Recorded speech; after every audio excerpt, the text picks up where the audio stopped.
Bonjour à tous et bienvenue sur ma chaîne. Aujourd'hui, nous allons plonger dans Je me souviens. Si c'est votre première fois ici, n'oubliez pas de vous abonner et de cliquer sur la cloche pour ne rien manquer de nos prochaines vidéos. Et si vous êtes déjà abonné, merci de votre fidélité. Sans plus attendre, passons directement au sujet du jour. Je me souviens. Genèse 8.1 à 9.17. Introduction. L'auteur Albert Cossery a écrit un livre intitulé « Les hommes oubliés de Dieu ». Il décrit la situation des pauvres des bas-fonds du Caire. Je ne sais pas s'il croit réellement que Dieu les a oubliés, mais c'est une pensée naturelle que de croire que lorsque ça va mal Dieu nous a oubliés. Peut-être avez-vous déjà vécu une situation stressante, peut-être en vivez-vous une présentement, où vous vous demandez si Dieu ne vous a pas oublié. Dieu vous a donné une conviction intérieure de sa volonté. Vous avez fait un pas de foi pour lui obéir. Mais après cela vous ne voyez plus Dieu agir et il vous semble que vous êtes dans l'impasse. Vous vous dites, je pense que Dieu m'a oublié. Noé et sa famille se trouvaient dans une situation stressante. Le texte de Genèse ne dit pas comment ils se sentaient sur l'arche pendant le déluge, mais je suis sûr que n'importe qui d'entre nous aurions eu peur à leur place. En tant que lecteurs, nous pouvons nous imaginer l'angoisse que nous aurions ressentie à penser que peut-être Dieu nous ait oubliés sur l'eau, à la dérive. Le bateau que Noé avait construit sur l'ordre de Dieu, l'arche, s'est retrouvé isolé à mesure que l'eau montait, pendant 150 jours, jusqu'à ce que tout ait disparu, que tout être vivant terrestre soit mort. En tout, Noé est resté enfermé dans l'arche pendant plus d'1 an. Lisons Genèse 8.1 à 19. 1.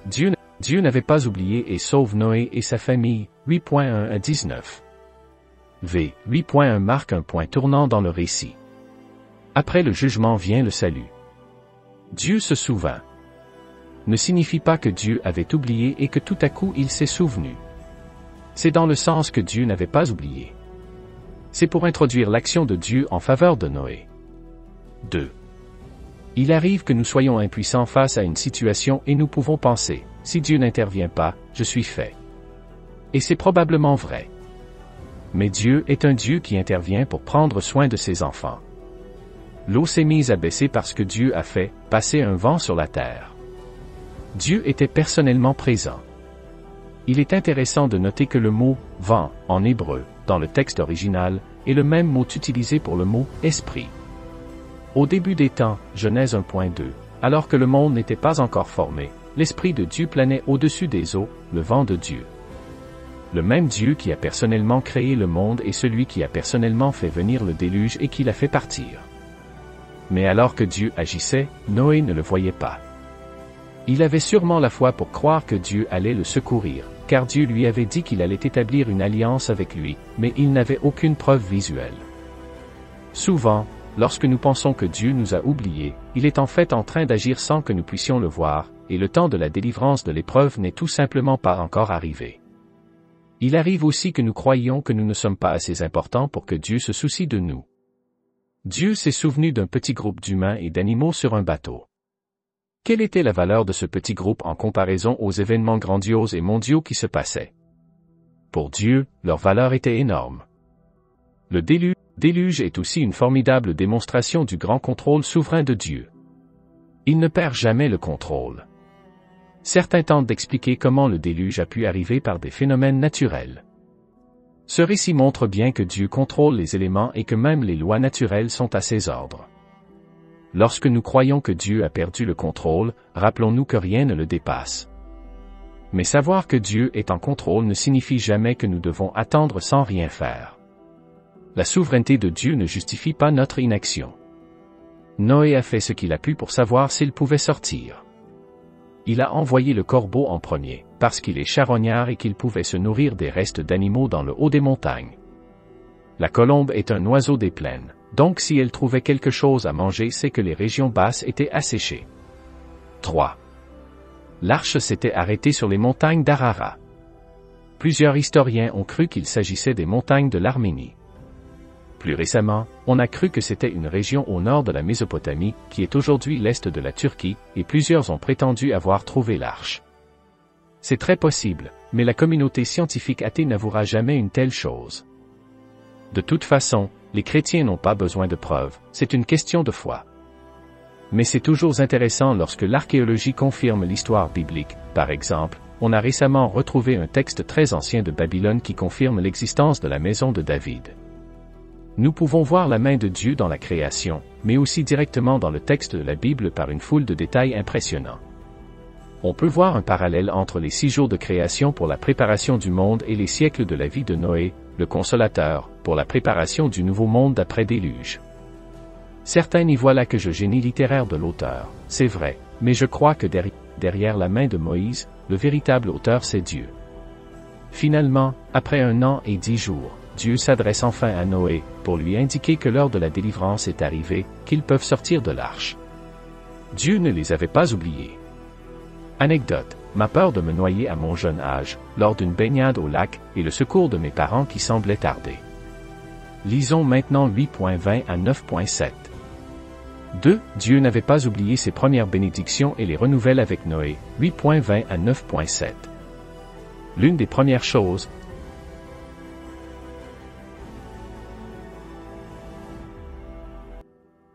sinon la première, que Noé fait en sortant de l'arche, c'est de remercier Dieu, de l'adorer, de rechercher sa grâce.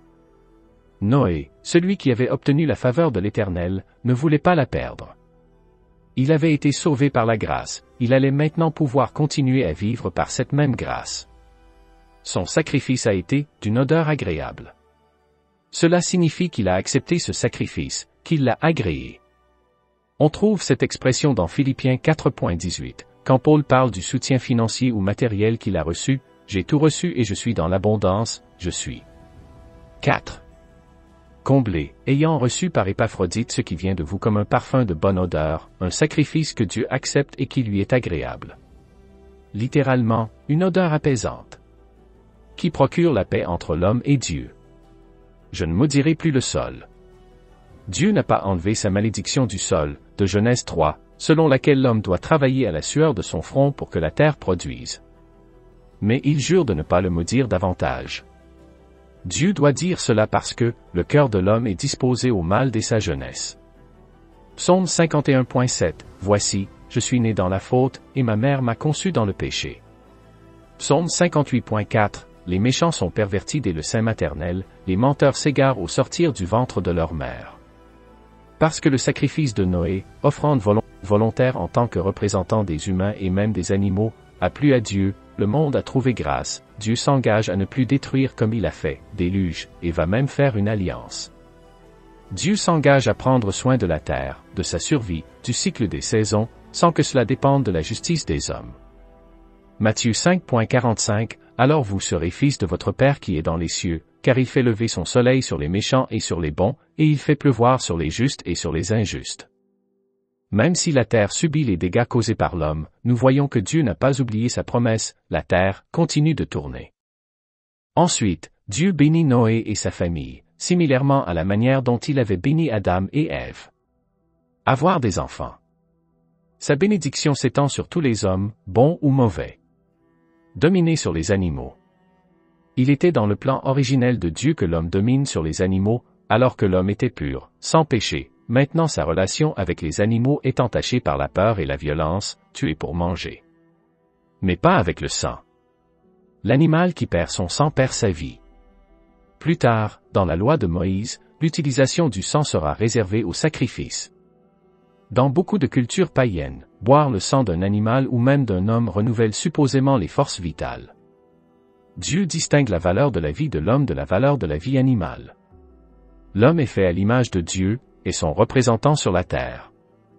La mort de l'homme doit être vengée, puisqu'elle est une atteinte à Dieu lui-même. 5. Dieu ne présente pas ici une prescription, mais une conséquence. Dieu utilise les lois humaines, l'esprit vengeur de l'homme ou même les événements tragiques pour appliquer sa justice. Il répète ensuite sa bénédiction en exprimant sa volonté que l'homme remplisse la terre. Ce qui est impressionnant, c'est que Dieu a fait sa promesse et a donné sa bénédiction alors qu'il savait que l'homme est pécheur, incluant Noé et sa famille. Mais il l'a fait suivant la grande purification de la terre. Une purification mondiale est aussi en branle présentement, le monde est destiné au jugement final où il sera détruit par le feu. Seul un petit nombre sera sauvé en comparaison à l'humanité entière. Fais-tu partie de ce groupe qui a obtenu la grâce de Dieu? Le sacrifice que Noé a fait a précédé la bénédiction de Dieu. Ce sacrifice a réconcilié Noé et sa famille avec Dieu. Il y a un sacrifice qui a été fait plus tard qui est tellement agréable aux yeux de Dieu, qui est tellement d'une bonne odeur, que Dieu s'est engagé à se réconcilier avec tous les hommes qui s'associent à ce sacrifice, Jésus qui a été tué sur une croix. Le sacrifice a plu à Dieu parce qu'il a été le reflet parfait de son amour pour les hommes, de sa grâce. Parce qu'il a été un geste volontaire, Jésus s'est sacrifié lui-même. Parce que c'est un homme qui s'est offert, et sa vie avait beaucoup plus de valeur que celle d'un animal. En plus, c'était un homme parfait, parfaitement à l'image de Dieu. Dieu n'a jamais oublié ce sacrifice et ne l'oubliera jamais. Associe-toi au sacrifice de Jésus, offre ta vie en sacrifice, vivant, tu n'as pas besoin de mourir puisque la mort de Jésus est suffisante, et tu seras sauvé. Ensuite, Dieu a fait alliance avec Noé, et aussi sûr qu'il ne l'avait pas oublié sur l'arche, aussi sûr il allait tenir son alliance. Lisons 9.8 à 17. 3. Dieu n'oubliera pas sa nouvelle alliance, 9.8 à 17. La déclaration de Dieu à propos de la terre est plus qu'une prédiction du futur. Dieu a fait une alliance avec la race humaine, il ne détruira plus la terre par l'eau du déluge. Cela nous montre que le déluge était vraiment sur toute la planète, car il y a eu des inondations depuis ce jour qui ont tué beaucoup d'êtres vivants, mais ça n'a jamais été sur toute la terre. 6. Si le déluge n'était que local, comme certains théologiens le croient, Dieu aurait enfreint sa promesse plusieurs fois depuis. La destruction finale de la terre ne sera pas une brisure de son alliance, puisqu'elle sera par le feu. Dieu place le signe de son alliance dans le ciel, l'arc-en-ciel. Par ce signe, Dieu nous rappelle aussi qu'il reste en contrôle, c'est lui qui rassemble les nuages au-dessus de la terre. Chaque alliance a eu son signe, Abraham, circoncision, peuple d'Israël, sabbat, Église, repas du Seigneur. Ce signe a pour but de nous rappeler que Dieu ne nous a pas oubliés, qu'il regarde et se souvient. Des variantes du récit du déluge se trouvent dans plus de 150 mythologies à travers le monde. On a retrouvé récemment un très ancien texte mésopotamien gravé sur une pierre qui parle du déluge et même de l'arche. L'humanité avait besoin d'être rassurée que cela n'arriverait plus, l'arc-en-ciel. Je crois ce que je comprends que la Bible affirme, qu'il n'y avait pas d'arc-en-ciel avant ce jour, Dieu peut très bien avoir changé les lois de la physique qui produit l'effet arc-en-ciel. Dieu s'est engagé à ne pas punir l'homme sur la terre à la mesure de ce qu'il mériterait, de peur de détruire la terre avec l'homme. C'est le temps de la patience de Dieu. Il n'y a que pour le meurtre que Dieu s'est engagé à punir pendant l'existence du meurtrier. Les autres péchés ne seront pas nécessairement punis sur cette terre. C'est ce que déplore le psalmiste dans Psaume 10.13. Pourquoi le méchant outrage-t-il Dieu? Pourquoi dit-il en son cœur, tu ne punis pas? Mais cela ne signifie pas qu'il laisse le péché impuni, sinon il serait injuste. Jésus est venu payer la dette de tous ceux qui ont cru et qui croiront en lui. Romains 3.23 à 26, car il n'y a pas de distinction, tous ont péché et sont privés de la gloire de Dieu, et ils sont gratuitement justifiés par sa grâce, par le moyen de la rédemption qui est dans le Christ Jésus. C'est lui que Dieu a destiné comme moyen d'expiation pour ceux qui auraient la foi en son sang, afin de montrer sa justice. Parce qu'il avait laissé impunis les péchés commis auparavant au temps de sa patience, il a voulu montrer sa justice dans le temps présent, de manière à être reconnu juste, tout en justifiant celui qui a la foi en Jésus. Les autres paieront leur dette de leur vie éternelle, spirituelle, lorsque la patience de Dieu viendra à son terme. 2 Pierre 3.10 à 12, le jour du Seigneur viendra comme un voleur. En ce jour-là, les cieux passeront avec fracas, les éléments embrasés se dissoudront, et la terre, avec. 7. Les œuvres qu'elle renferme, sera consumée. Puisque tout cela est en voie de dissolution, combien votre conduite et votre piété doivent être saintes. Attendez et hâtez l'avènement du jour de Dieu, où les cieux enflammés se dissoudront et où les éléments embrasés se fondront. Après ce jugement final, Dieu ne nous oubliera pas, comme il n'a pas oublié Noé et sa famille sur l'eau. 2 Pierre 3.13 à 15, mais nous attendons, selon sa promesse, de nouveaux cieux et une nouvelle terre où la justice habitera. C'est pourquoi, bien-aimés, dans cette attente, efforcez-vous d'être trouvés par lui sans tache et sans défaut dans la paix. Considérez que la patience de notre Seigneur est votre salut. L'arc-en-ciel, signe de l'alliance avec Noé, est aussi un rappel pour nous, le même Dieu qui n'a pas oublié cette alliance n'oubliera pas sa nouvelle alliance conclue par le sang de Jésus. Conclusion. Dieu n'a pas oublié Noé. Depuis le déluge, Dieu n'a pas oublié son alliance de ne plus détruire la terre et d'en prendre soin. Dieu ne nous oublie pas non plus. Peu importe la situation dans laquelle nous nous trouvons, Dieu est présent. Matthieu 6.25, c'est pourquoi je vous dis, ne vous inquiétez pas pour votre vie de ce que vous mangerez, ni pour votre corps de quoi vous serez vêtus. Matthieu 6.34, ne vous inquiétez donc pas du lendemain car le lendemain s'inquiétera de lui-même. Matthieu 10.19, mais quand on vous livrera, ne vous inquiétez ni de la manière dont vous parlerez ni de ce que vous direz. Luc 12.26, si donc vous ne pouvez pas même la moindre chose, pourquoi vous inquiétez-vous de ce qui reste? Philippiens 4.6, ne vous inquiétez de rien, mais, en toute chose, par la prière et la supplication, avec des actions de grâce, faites connaître à Dieu vos demandes. Ne craignons même pas la mort. 1 Thessaloniciens 4.13 à 14, nous ne voulons pas, frères, que vous soyez dans l'ignorance au sujet de ceux qui dorment, afin que vous ne vous attristiez pas comme les autres qui n'ont pas d'espérance. En effet, si nous croyons que Jésus est mort et qu'il est ressuscité, nous croyons aussi que Dieu ramènera aussi par Jésus, et avec lui, ceux qui se sont endormis.